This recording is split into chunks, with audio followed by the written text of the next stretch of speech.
All right. Been a good week so far. Good Wednesday practice. Really appreciate the good Lord giving us some cold weather for a couple of days here, so we can get outside and practice in the cold. Last week, I mean, it was shorts and t-shirts and hot, and so pretty good timing to get some cold weather this week.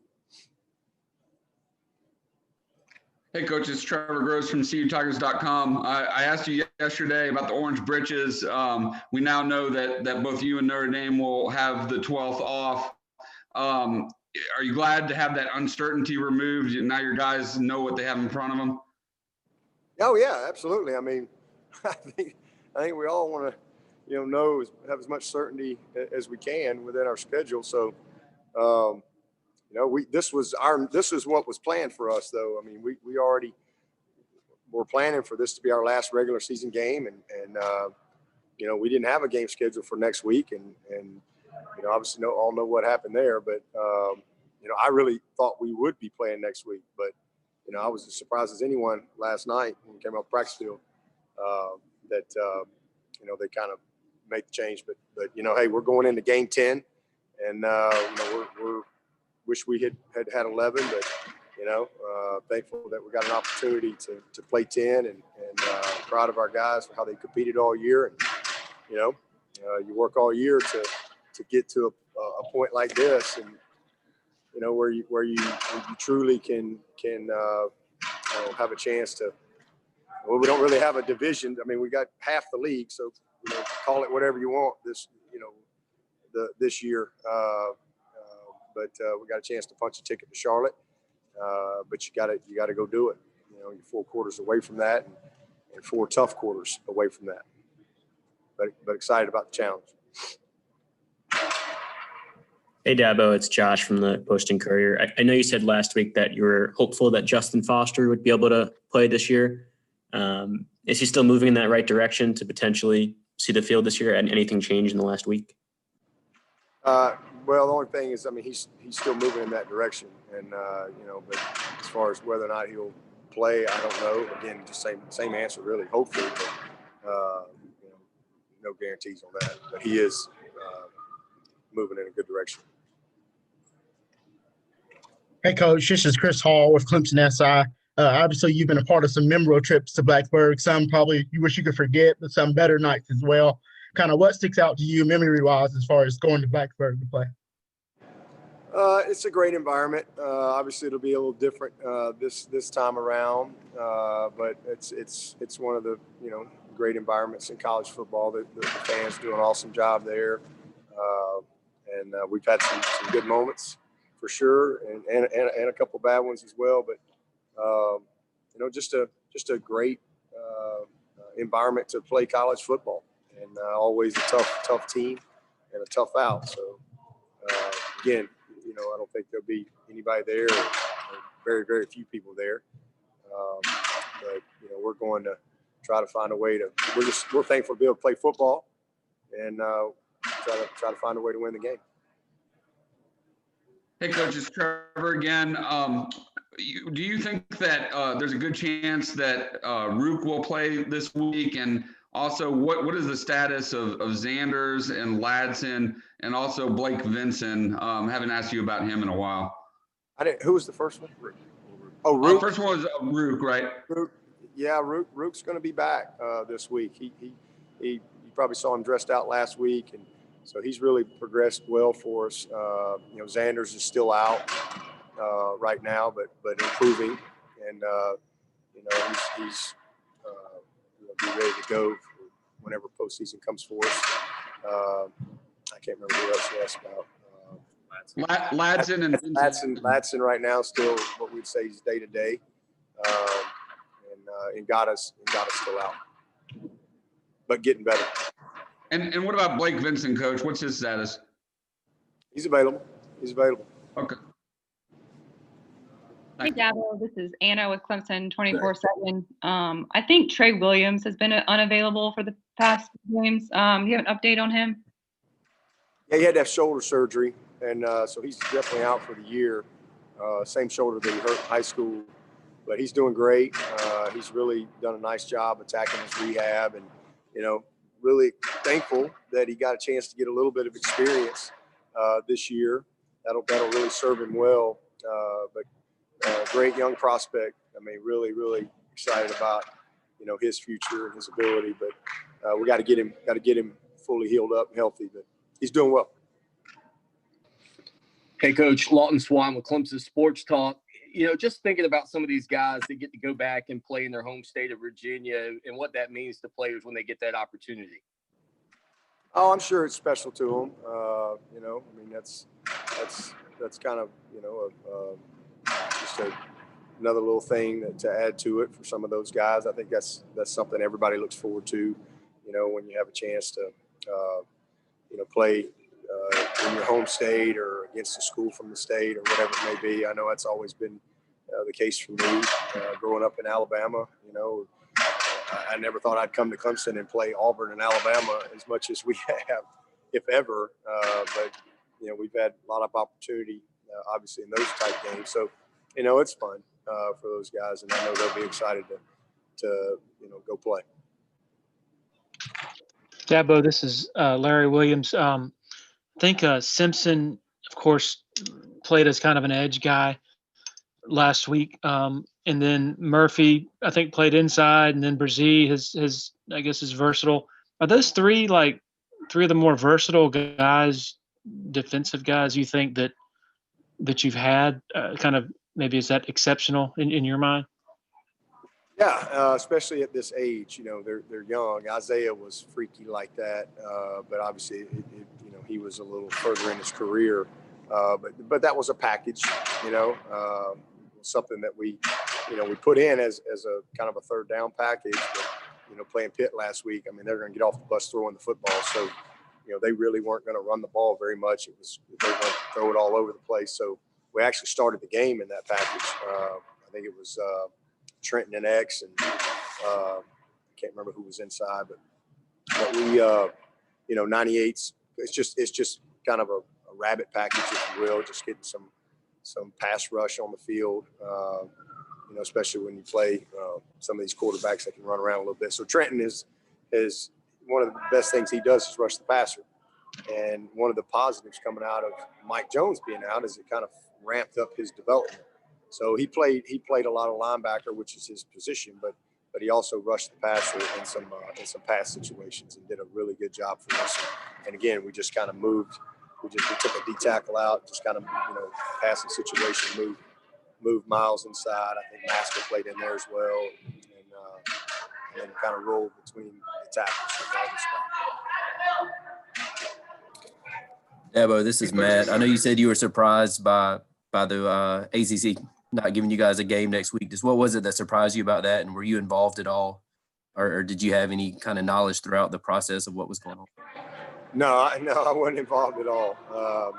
I just assumed that we would play, next week because we had a game get canceled, and I know Notre Dame had one canceled, and they had their game rescheduled against Wake Forest. My big thing was if we did play, we played the opponent that we were supposed to play because there was no reason not to.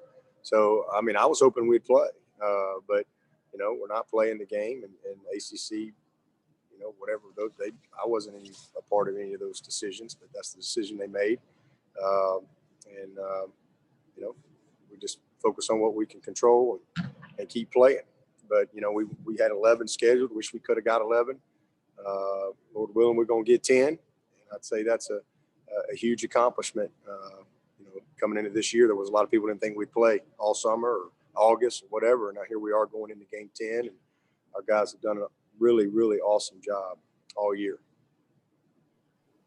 Coaches, Trevor again. Virginia Tech had the week off last week after I think 9 straight weeks.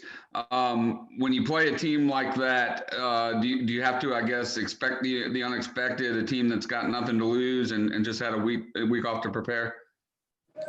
I mean, they have their identity. I mean, they are who they are, just like we are who we are at this point. I don't think you're going to completely revamp things, but certainly when you have extra time, you've got a little more time to do some self-scout. You've got a little more time to do some crossover study. And, no question, we'll see some wrinkles and some things that we probably haven't haven't seen on tape at this point. So just kind of comes with the territory, but we got to, as always, you get in the flow of the game and you kind of get a feel for how a team's going to play you and attack you, and you go from there. Hey, Dabo, it's Josh again. I believe you said Justin Ross had his very important doctor's appointment coming up in December. How close are we to that? And what have his spirits been like as we've gotten closer to that date? I think we're like 6 days away. I think it's December the 8th, I believe. That's right. And he's just super excited. He feels great, and he's very optimistic, and just praying that it goes well. All of us all.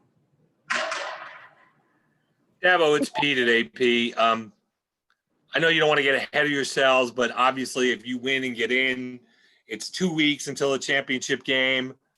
I'm sure that sets up a whole different dynamic than you guys are used to. But is that just 2020 where we're all dealing with things on the fly? Yeah, and again, that was really our schedule was already to be off next week. So really just kind of executing the plan that we had in place if we were fortunate enough to be in the championship game. And again, we're not in it.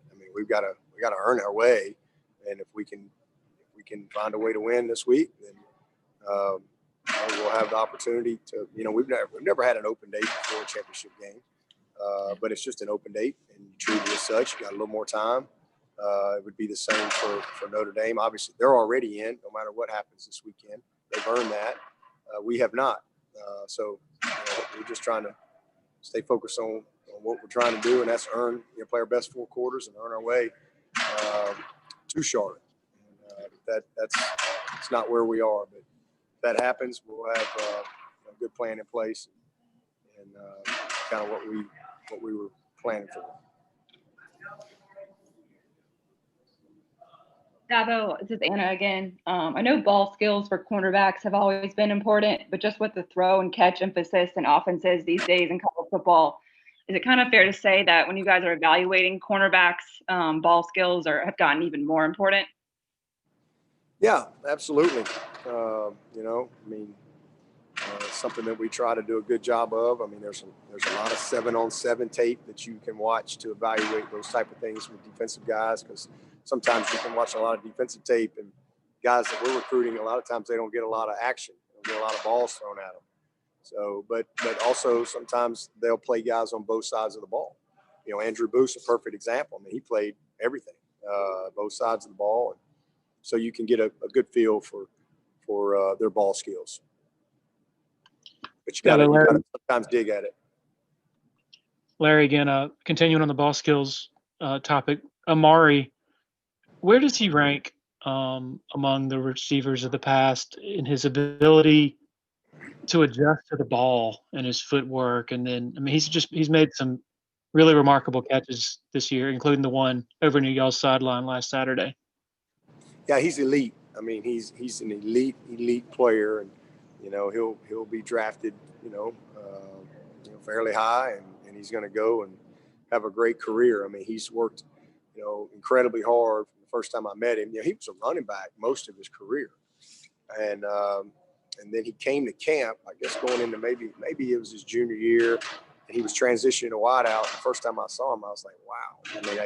He reminded me of a Steve Smith type guy. He was a thicker body and tough, explosive, great runner after the catch. But his skill has gotten so refined since he's gotten here. His understanding of defense, his details in route running, his break points, he has very little wasted movement in and out of his cuts. He's got great influence in his routes because he really understands what's going on with it. You can't be a great route runner if you don't understand defense, and a great body control. He's powerful and explosive in his lower body, but he has worked so hard over the last few years with his footwork, cone work, drill work, his short area movement. He's always had good ball skills, but as the game slows down and your confidence is high, man, it's amazing how that ball sticks to your hand. And that's kind of where he is right now. The game is is slow for him. He really sees everything, and he's finishing everything. And as he's made a bunch of plays, his confidence is just going higher and higher and higher. And now he thinks he and Cornell, they just think they're going to catch everything. And we say that around here. We talk about making the catch required, whatever that is. If it's that, like that pick six that we had earlier in the year, I put that on Amari. And I don't know, it was a little bit behind him, but he touched it. He's got to catch that. Well, the other day, that's the exact catch. Ball's behind him, reaching back, way back, and having a reach back fingertip grab. and that's the mindset you have to have. Whatever the catch required is, our job as wideouts is to make it. Period. If it's a one-handed catch with a guy hanging on me, that's the catch required. And you have to have confidence and belief in your ability to make those plays. And so that's just how we coach it all the time. And that's what we say. We make the impossible most of the time and the routine all the time. And if you don't have that expectation, you're never going to be great at wideout. A wideout's job is to make the quarterback right, period. You touch it, you catch it. I don't care. And that's just how we look at it here. I'm always on the quarterback side. It's the receiver's job to make him look good. And so, and it's his job to make the right decisions and give the receiver a chance to touch it. And if we touch it, we're supposed to catch it. That's the standard. That's the expectation that we have. And we don't make no excuses about it. So that catch he made it starts with his belief and that mindset. But I'm proud of him. I mean, he's an elite player. He's unique. He's different. He's a different slot from some of the guys that we've had in here. He's a little bit of a combination of Adam Humphries and Renfro. He has some of the same characteristics of both of those guys, and got a bright future ahead. We'll take one more if anybody has one. Coach, it's Trevor again. How is Drew doing after his collarbone surgery? He's doing good. We got just healing up. Got a big old plate in there, about 10 screws. But today was a better day for him. So appreciate you asking. He's doing fine.